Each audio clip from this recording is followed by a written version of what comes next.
टुकड़े पावा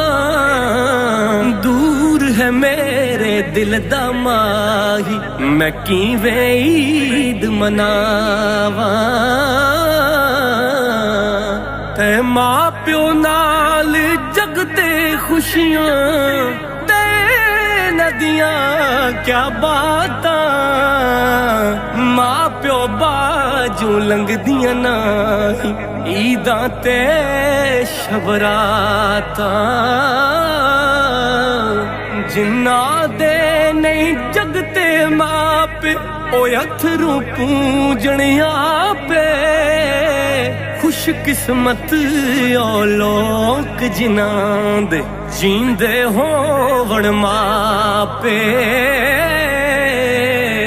विच परदेसां लंघदियां नाही ईदां ते शबरातां आंदियां ने जद कलियां सानू वतन दियां जद यादां ते सजना दे नल सज जांदे जंगल होण या बेले यार बाज न चंगे लगदे ए दुनिया वाले मेले